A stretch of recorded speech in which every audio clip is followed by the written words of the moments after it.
He was a major executive of the Harriman Empire in America.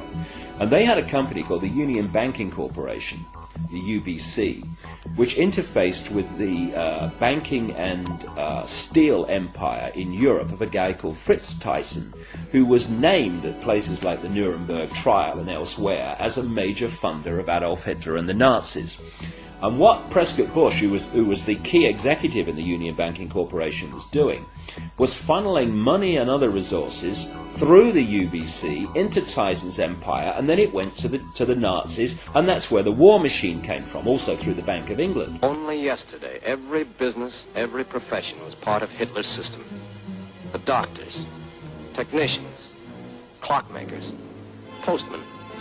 Practically every German was part of the Nazi network. They believe they were born to be masters, that we are inferiors, designed to be their slaves. A number of companies in which Prescott Bush was involved in were closed down during the Second World War under the Trading with the Enemies Act. William S. Farish, whose grandson is now Bush's ambassador to Britain, William S. Farish III, very close friend and horse interbreeder with the Queen of England. His grandfather, William S. Farish, was president of Standard Oil, the Rockefeller Oil Company, when it was exposed as supplying the Nazis with oil during the Second World War, while they were supposedly in conflict with America. So what you had then was this CIA, British intelligence operation called Project Paperclip, which was to get the Nazis, the major Nazis, with all and a lot that with tremendous knowledge that are not registered by history, out of Germany so they would be safe, and into South America and North America to continue this agenda up to the present day. And so this is why you have Nazi after Nazi turning up as founders of and creators of NASA and all these other institutions, the CIA, that appeared immediately after the Second World War.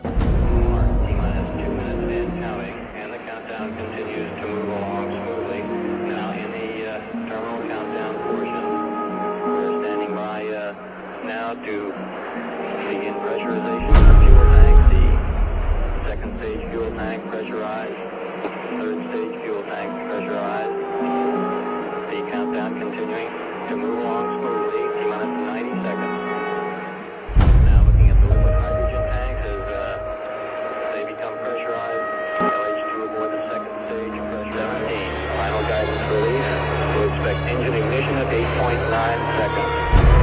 10, 9, 8, 7, ignition. Started, all engines are started. We have ignition, 2, 1, 0, we have a liftoff. We have a liftoff, and it's lighting up the area. It's just like daylight here at Kennedy Space Center as the Saturn V is moving off the pad. It has now cleared the tower. Mission control reporting the launch vehicle maneuvering to the proper attitude. Everything looking good at this point.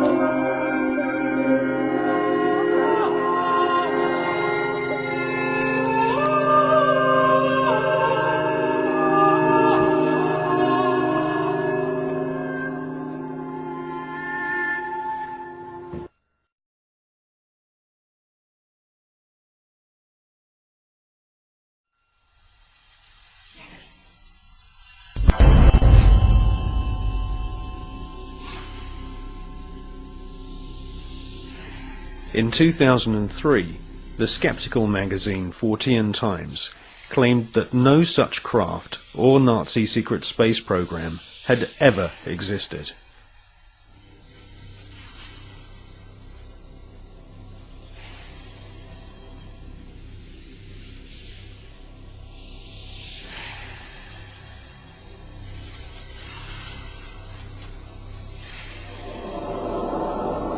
but we have been given patents from leading German manufacturing companies, including Juha, Krups and BMW, which prove beyond all reasonable doubt that Hitler considered the Nazi secret space program a top priority.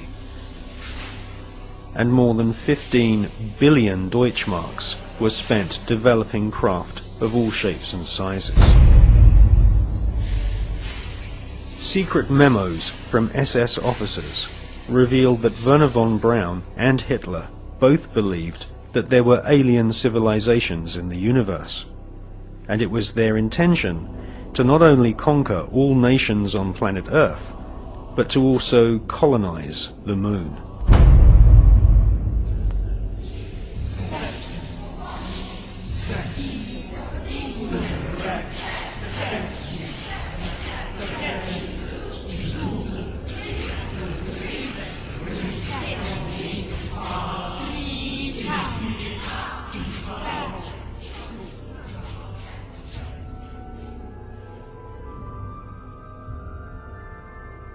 Gentlemen, the conquest of outer space is the greatest technological challenge of the age in which we live. The first decisive step in the conquest of space will be the placing of an object into an orbit wherein it will indefinitely circle the Earth. 1954. Sputnik 1 shocks the world and puts the USSR way ahead in the Cold War. Sputnik 2 takes a dog into space, the first living creature to leave the face of planet Earth. Russia then shocks the world by sending an unmanned probe to the Moon. Meanwhile, the US Army planned Project Horizon, a plan to colonize the Moon with Americans. This plan was soon abandoned when the true nature of the hostile environment of outer space was discovered by American and Russian scientists.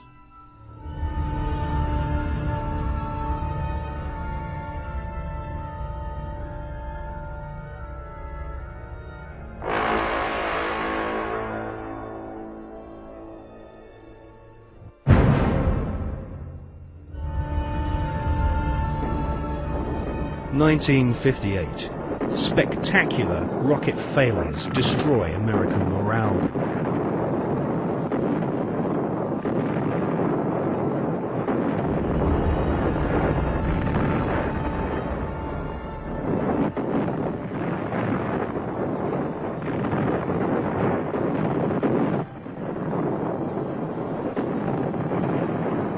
The Explorer 1 space probe confirms planet Earth is surrounded by dangerous radiation.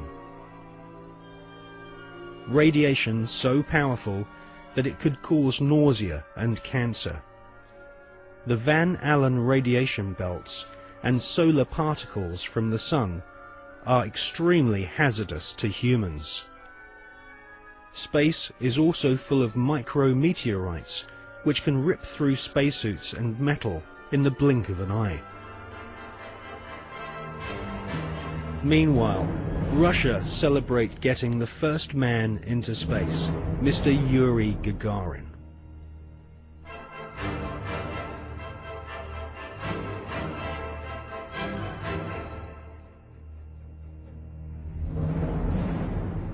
There was already a parallel space program, and it had been continuing from even before the time that NASA was created in 1958. October 1958, NASA were incorporated by President Eisenhower. The secret space program was run by the Department of Defense. It took its original form in Project Horizon, which was established in 1959, the habitation of the colonization of the Moon. The reason for that was that whoever controlled the Moon controlled the Earth. If you could launch rockets from the Moon onto your enemies on Earth, they couldn't possibly retaliate, therefore you had the upper hand. There was a serious attempt, certainly a serious investigation, to put man on the Moon and keep him there. So the secret parallel space program continues to this day. There is a military space shuttle, and even the ones that we see from Columbia onwards are designed according to the specification of the Department of Defense. If you look at them, they will carry spy satellites into orbit. And if you want to know what a spy satellite looks like, the Hubble telescope is one. That is the design of what's called the KH-12, the keyhole satellites, which are used today over enemy territory, which is presumably any territory that is not American.